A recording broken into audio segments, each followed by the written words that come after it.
everyone.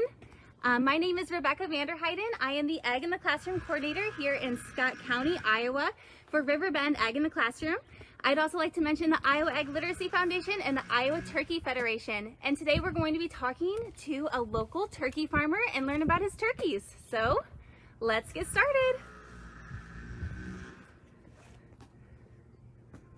Hi, I'm Ron Kardel. We're on a farm here in Scott County. This farm was actually homesteaded by my ancestors in the 1850s.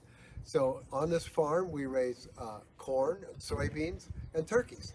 So this is, and I have the thrill this year of raising the flock for the President of the United States. So, and also I live here with my wife Susie, who's married for a very long time. All right, so we're going to kind of look around the corner here, and these are your turkey barns. Can you tell us a little bit about those? Okay, those turkey barns where we raise the commercial turkeys are very similar to the one here where we have the presidential turkeys. The only fact is that they're bigger because there's more turkeys in there. The buildings are sized to the number of turkeys that are placed in them. So, and the building where the commercial turkeys are raised is also more automated as far as the feeding and the watering and things like that. Because there's so few turkeys in here, it's done by hand and done by me, but it's just a smaller version of the same thing. Perfect. And then behind you is, can we talk about this building? Okay, this building was built just for the presidential flock. It's 10 feet wide and 24 feet long, and it's all turkeys are kept inside a building for disease reasons, to prevent diseases, to prevent predators, and to keep out anything that we don't want. So this building was built and sized just for the fact we were going to have many fewer turkeys and to keep it looking pristine. Perfect. So then, let's see. Can you tell us more about the National Thanksgiving turkeys? What are they going to do in Washington D.C.? Okay, every year for the past 73 years, the White House has issued an invitation for turkeys to attend a ceremony in the White House. It's kind of the unofficial start of the holiday season. And so this year, we have the honor of raising them because I'm currently the chairman of the National Turkey Federation. And that's been the tradition in the past, is that the chairman's state or the chairman themselves raise the turkeys. So these turkeys will leave here the week of Thanksgiving. They'll travel to Washington D.C. in a van. They will get red carpet treatment going up into the Willard Hotel, which is about a block from the White House, and they get a room all to themselves, and then they will get presented at the White House to the President of the United States at a ceremony. It has, weather permitting, it's in the Rose Garden. So can you briefly say what is the difference between the turkey barn and the national turkey shed? Between a commercial turkey barn? Yes. Realistically, it's just a matter of the size. This is smaller because there's fewer turkeys. It's all, the size of the building is dependent upon how many turkeys you put in it. So then this building, the turkeys are very comfortable. It's temperature controlled, and you protect them from predators as well, right? Correct. That's why predominantly all livestock is moved indoors, for disease prevention reasons. So, for example, wild birds can bring diseases. Migratory birds can bring diseases. By putting them in a building, you control the ability of predators to get at them, as well as disease, and to provide them with 100% the environment that is most favorable for them, whether it's temperature, whether it's the ability to cool them, or the ability to keep them warm in the winter. So in the summer, our buildings they have fans, they have sprinklers, so we keep the turkeys cool. The sides go up and down to regulate the temperature, and in the winter, they're heated so that it stays ideal for them to grow and be happy and prosper and healthy. Okay, we have one question. Do you know how long has the ceremony been taking place in Washington, D.C.? This will be the 73rd time that it's been done, and I think it's 13 to 15 administrations, but it's been done every year for 73 years. Yep. Very cool. All right, so I think that maybe we should go inside and check out these turkeys. Come in, let's go see what we got in here. We're not hiding them. All right. Well, hello there. Hi, guys. Hi, guys. Should we take a closer look? You bet. Let's go in. We'll see what if we have some friends in here. Okay, we're gonna go this way. Here they are. How many turkeys are in here? So right now we have 7, and the red item that you see is where they get a drink, so they can get a drink of water whenever they want. So they always have access to water. Always have access to water. What about their food? And their feed is in this green thing right here. And this is what turkey feed looks like. So the feed is predominantly a mixture of corn and soybean meal. But then, just like any recipe for any food that we eat, there's also like amino acids and vitamins and things that allow the turkey to grow and be healthy. A turkey in its life goes through 8 different rations. And predominantly, when they're young, it's very high in protein, so they can build bone mass, body structure. And then as they get older, the protein levels go down and the energy levels go up so that you produce meat, because that's the whole purpose of why a turkey is raised, is to provide nutritious food. And it's no different than what everybody's parents do when they're growing up. A balanced diet with all the necessary and nutrients to produce happy, healthy children. Perfect. Okay, we have another question. Where will the pardoned turkey go afterwards?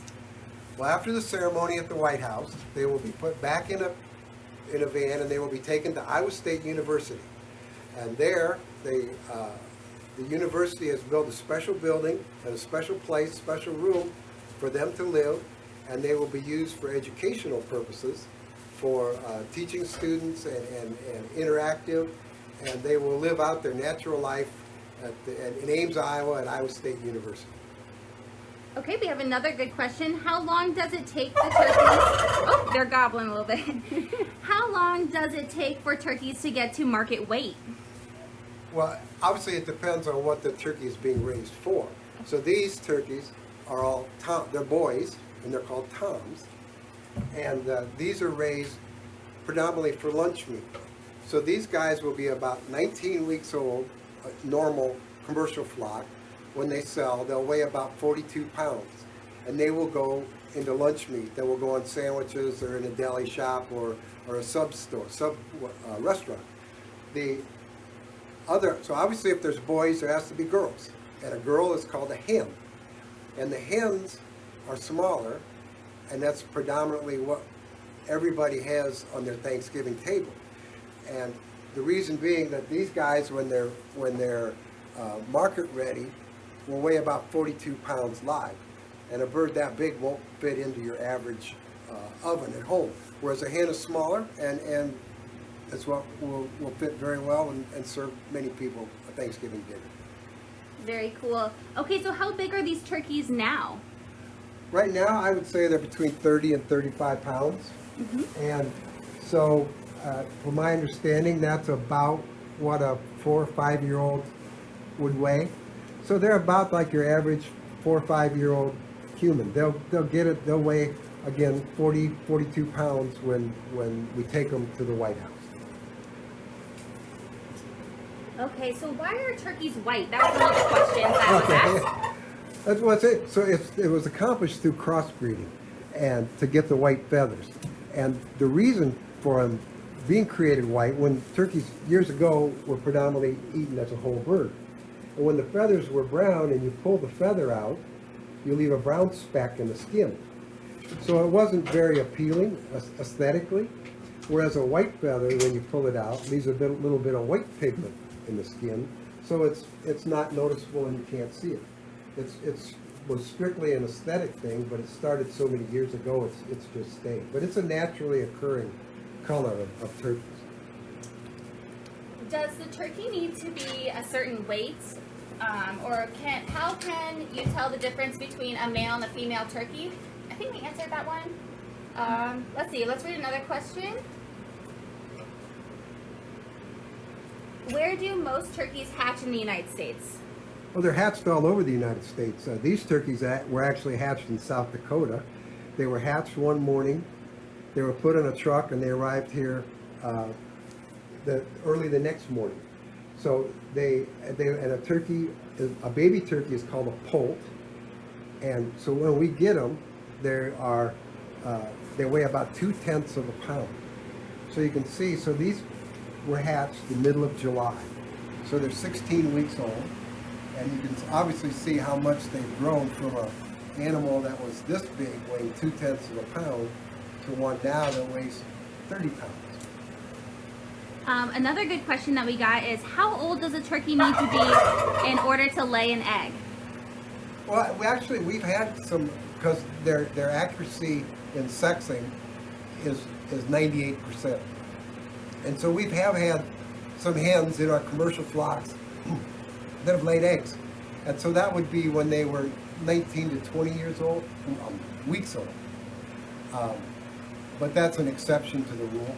They need to usually many weeks older than that. Very good. How do they get to the store for you to buy them, for us to buy them? Well, these turkeys that we raise are, from here they get put on a semi, they get hauled to a harvesting facility where they are, the meat is taken off of the bird.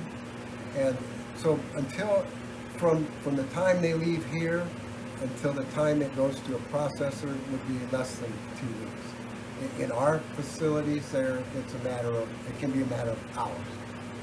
Okay, we have a really good question. What do turkeys do for fun? Well, one thing is gobble, obviously, but they entertain each other. They'll play. They'll fight like in fun. They will. I always call them when they're about 4 to 6 weeks old. I call them runway turkeys because they run down the building and they flop their wings, but they can't fly. Turkeys can't fly because of the nature of the way we've domesticated them to raise for the large amounts of breast meat. So that's what happens. Just like kids, they tussle with each other and fight and then go off and be friends. Okay, very good. Okay, Ron, can you tell us a little bit more about how you care for the national Thanksgiving turkeys and all of your turkeys? Well, just like raising any livestock, you want them to provide them with an environment that is conducive to growth.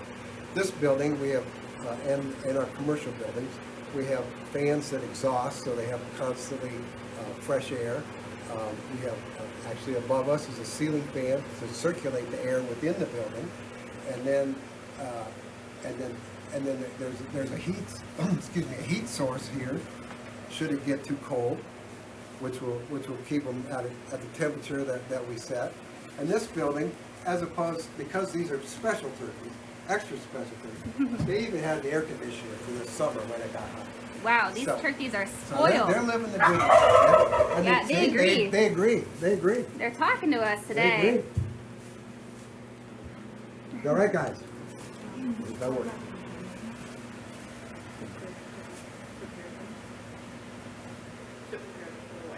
How do you prepare your turkeys for the White House? Okay, so of these, only 2 of these will be lucky enough to make it to Washington D.C. But so in the interim and during the next few weeks, what we'll do is constantly being in here, interacting with them. So just like a dog or a cat, if you play with them and get them used to you. And we'll also we'll set up a table, and we'll get them used to being set up on a table, so that because that's what the president does when the president pardons them. And so it's more getting them more used to human interaction and the ability to stay where we put them. And so once the president pardons them, which means that they won't be on anybody's Thanksgiving dinner table. They get to live out their natural life in Ames, Iowa. What are the red things on top of their heads? Well, Let's take a the closer one that look right comes here. out between their eyes is called the snood. And when they strut, when they puff out their feathers, it gets really long, as you can see with this one. The skin around their neck and the part under their beak is called a wattle. And then if you can see, the circular thing on the side is their ear. And it certainly doesn't look like a human ear, but that is their ear. And now if I can get over here and get a hold of one. And here, they actually have a beard. And these are boys. They have a beard. They have a beard, Yeah. which is like, you gotta settle down, buddy. So it's, you can see it, the black. Oh, come on. Oops. I think they got to see a little Yeah. bit. Mhm. Okay. Oh, do you name your turkeys? That's They're a all great named- question. They're all named Tom. They're all named Because Tom. boy turkeys are called Toms and girl turkeys are called hens. Do turkeys only gobble or do they make other sounds? Oh, they make all kinds of sounds. There's a noise they make when it must be like warning, because they will do it and then all the turkeys around them will run and scatter. There's a clucking sound they make when they're happy. There's the gobble sound that they make when they're trying to show off and strut. No, there's again no different than humans, pets, whatever. You can tell their mood by the sounds that they make. Very good. Do you grow your own feed for your turkeys? Our feed comes through a commercial feed mill, and sometimes, yes, we utilize our own corn, but the soybean meal is all purchased, and then obviously the vitamins and the amino acids and so on is also a purchased item. And we need to buy additional grain other than what we feed our turkeys. Why did you decide to become a turkey farmer? That's a good question. So this farm, having been in our family for 170 years, has evolved like all farms. Originally, they raised everything from chickens and cattle and milk cows and so on. And then as I was growing up, we fed a lot of cattle. And as that market shifted and as appetites changed and things, we moved to turkeys. The thing that I think is important to understand is all farmers like myself that raise livestock, I like animals. I enjoy being around animals. I like animals. This is, and I'm sure my wife would agree. So it's there was an evolution of this farm over the last 150 years. So, 2 of these turkeys are going to go to Washington, D.C. I heard that they're going to stay in a hotel. Is that true? They are. They get their own room. I think they're excited about it. Yeah, see, will be about a block away from the White House. These 2 turkeys will have their own room, and they will be catered and pampered, probably more than any other guest in that hotel for that while we're there. So no, they have a good life. Let's look some more questions here. How many turkeys are in your commercial buildings? We have 9,000 in each building. This farm produces, we start approximately 110,000 turkeys a year here. And to equate that equals about between 4 and 5 million pounds of turkey that we then sell. Right. How long have you and your family been farmers? Is it fun to be a farmer? Well, I think it is, yes. So as we stated earlier, it was homesteaded here by my ancestors in the 1850s. As far as myself, I don't remember learning things. It was growing up here. It was always something we did, something I enjoyed, and so people ask how long I farm. I'd say my entire life. Actively 100% as a full-time farmer, I would say it's been 46 years that I've done this, and I guess the thing is I enjoy it. It's something I enjoy doing. What is the biggest challenge of being a turkey farmer, and what advice would you give to future turkey farmers?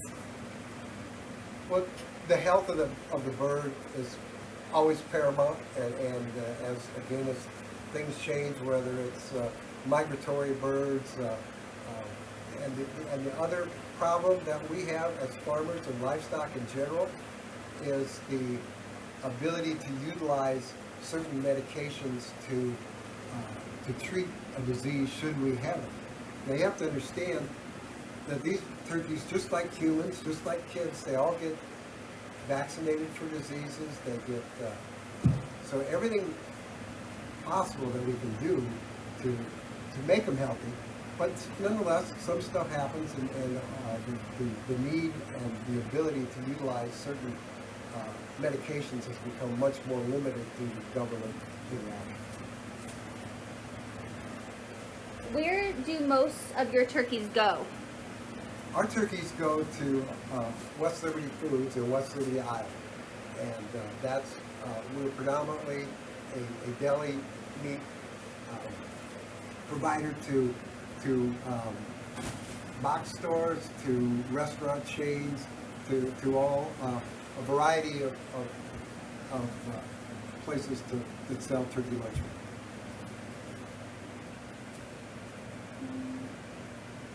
Do you feed them wheat, or can turkeys fly? Those are two questions that just popped up. Is Yes. that what you said? Yes. Yeah, they can eat wheat. It's just that here in eastern Iowa, wheat is not common and readily available. But there are places, yeah, they do very, very well on wheat as a protein source. And the second one was? Can a turkey fly? Oh, no, they cannot. They have been bred for their breast meat, which has made they're too large in relation to their wingspan. They more or less flop their wings and jump. That's about how much a turkey flies. Is turkey manure used to fertilize fields like other manure is? Oh yeah, it's definitely. It's not a. Some people call it waste. Well, it's not a waste. It's a nutrient. It's an ingredient to help grow crop. This farm is again been in the family for a long time, and it's as productive and more productive and more fertile than it's ever been, due to placing the manure on the ground to grow the next crops.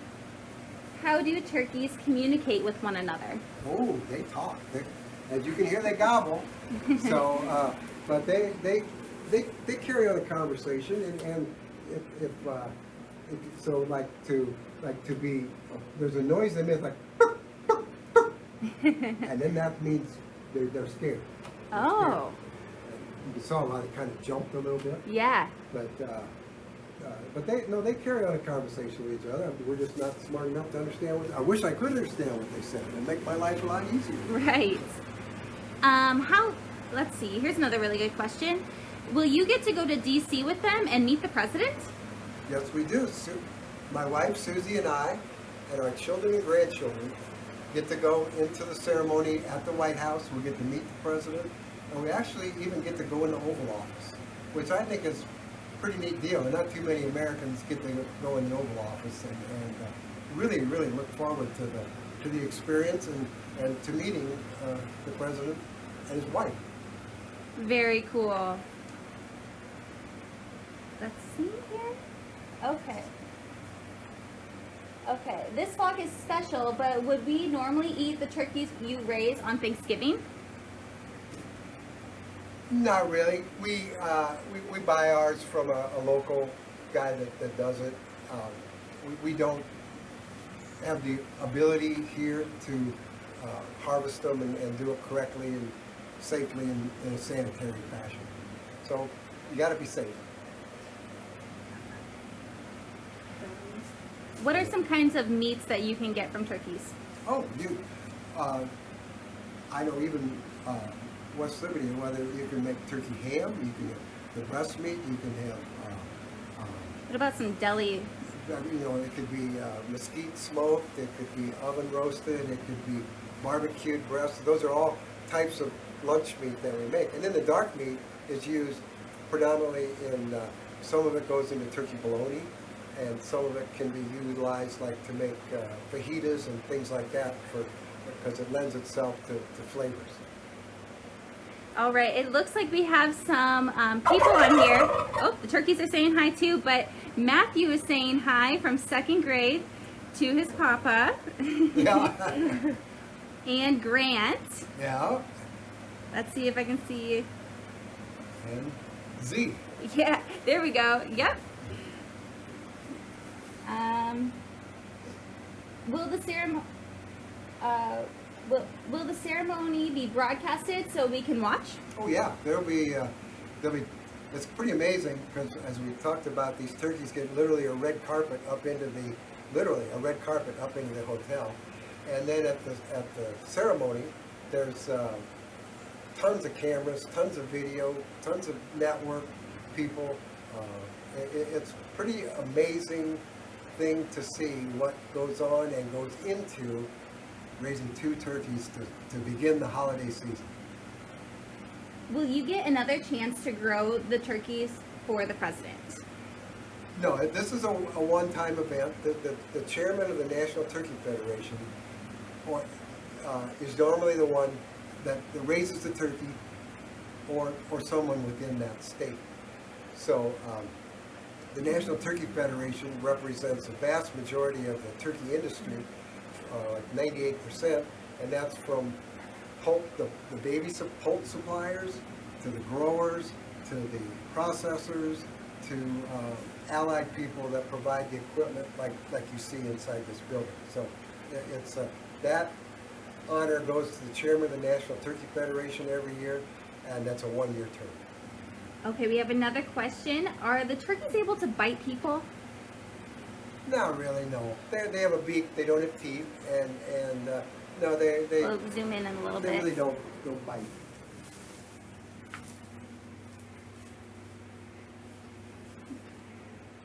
They're pretty cute. They're very patriotic, red, white, and blue. All right, so I think this is to conclude our farm chat. Thank you so much, Ron, for doing this with us today. Is there anything else you'd like to say before we log off today? I'd like to say hi to our grandchildren in Reston, Virginia, and some other grandchildren in Alpharetta, Georgia. And I guess the thing I would like to emphasize is that we take excellent care of our turkeys for 2 reasons. 1, it's the right thing to do. And 2, it provides our livelihood. This is how we make a living, and it is in our best interest and our benefit to take as good a care of them as humanly possible. And with that, thank you for watching. It was very interesting.